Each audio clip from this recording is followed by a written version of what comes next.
In this video, I'm going to teach you how to hit an effective slice serve at any level. If we're looking at higher levels, you'll most likely see the slice, if it's a right-handed server, being used to pull the opponent out on the deuce court. So they're serving towards the alley on the deuce court, pulling their opponent out wide. And we'll talk about that pattern a little later. You will also see that serve for a right-hander on the outside towards the tee. That's how you usually see the slice serve used at higher levels.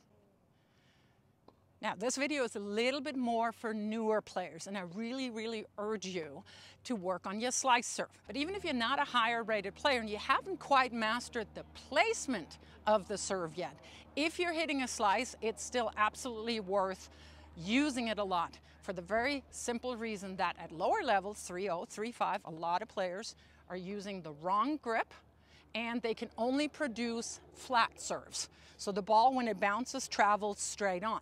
If you're using a slice, doesn't matter where you place it, it has an action off the bounce to your opponent's right, for you to your left. And it's that movement that gives a lot of trouble to lower ranked players. Another benefit is when you do have that spin serve, that you can accelerate just as much as on a first serve. So again, if you're looking at higher rated players, the difference between the racket head pace between first and second serve is very little.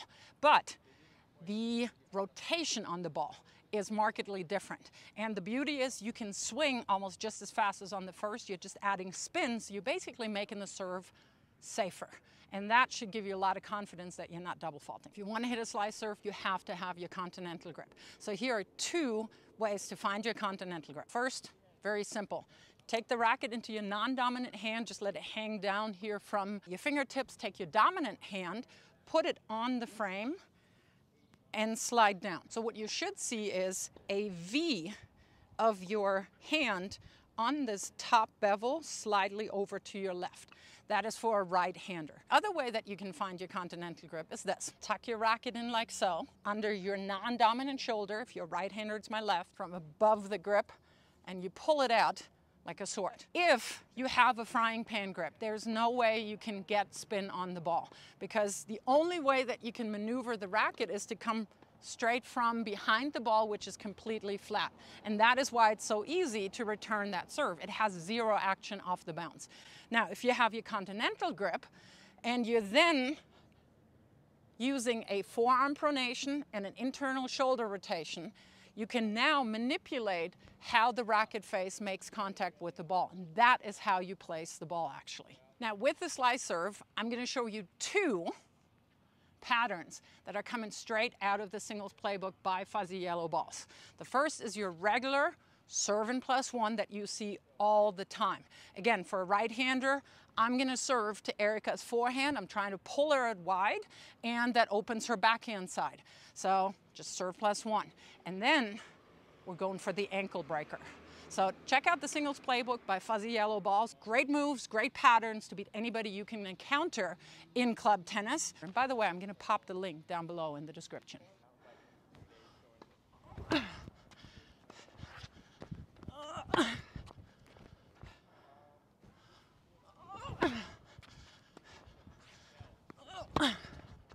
All right, let's clean up one myth real quick, because there is still a very high-level coach out there that is propagating that you should hit on the outside of the ball.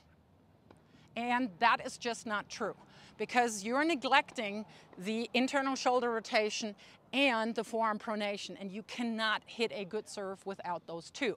So you're not peeling around the ball. You're not hitting the outside of the ball.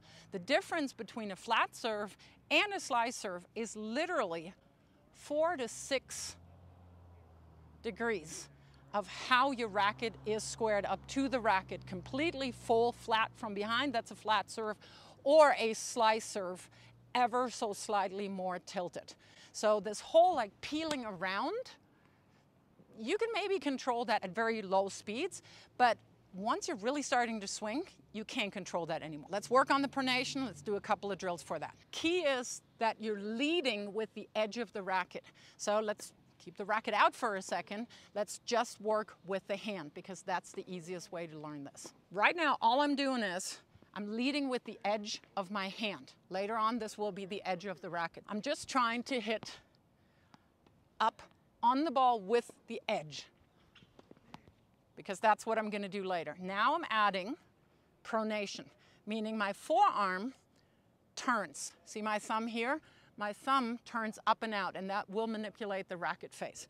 So I start with the edge, and now I'm just with my full palm trying to make contact. I'm not worrying about the toss quite yet. Moving on to a regular ball, and I'm choking up on the racket in my Continental Grip. So now you see the whole thing. Yes, this is going to be weird. I'm going to start hitting with my edge. And what I'm not trying to do is to brush by the ball. That's not the point. The point is that you're learning to swing up to the ball, leading with the edge of the racket. So I hit a few balls over with the edge. Even if I miss, that's fine. And now very slowly, I'm working my way up to, for now, a full and flat serve. So you just work on that pronation. Next step is you keep leading with the edge on the upswing, but now you're not going to fully close the racket. So you're keeping it on edge a little bit more, meaning that the left edge of your racket is closer to you right now. The right is leading a little bit, and when you see that from the side here, you do clearly see that I now want to make contact with the racket looking like this. But I'm still leading with the edge of the racket, so that hasn't changed. And you're now seeing that the ball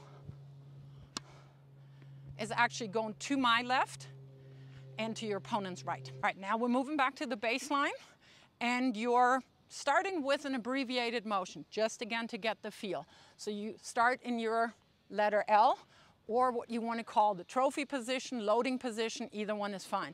Now let's talk about the toss real quick, because this video is a little bit more for, the regular people.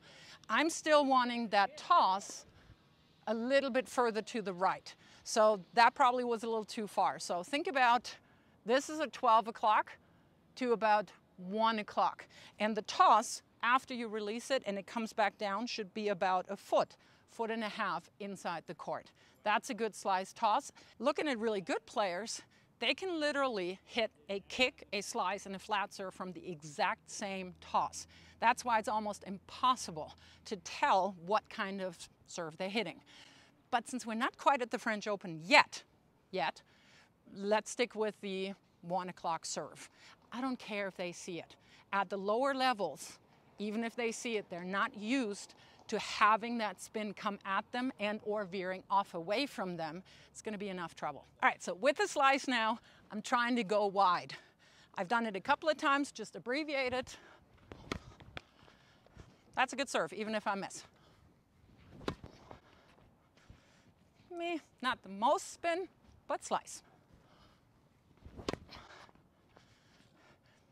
So I'm happy with that serve. A good slice serve actually bounces, of course, in, passes the single sideline, double sideline, before it actually paces the baseline. Why would you serve a slice serve to the tee on the deuce? Simple answer, you want to jam them. Because the ball bounces and then moves to the left, it will move into a right-hander's backhand. If you now get the taste of the slice serve and you want to see some more patterns and things you can do with a slice and any kind of serve, check out this video.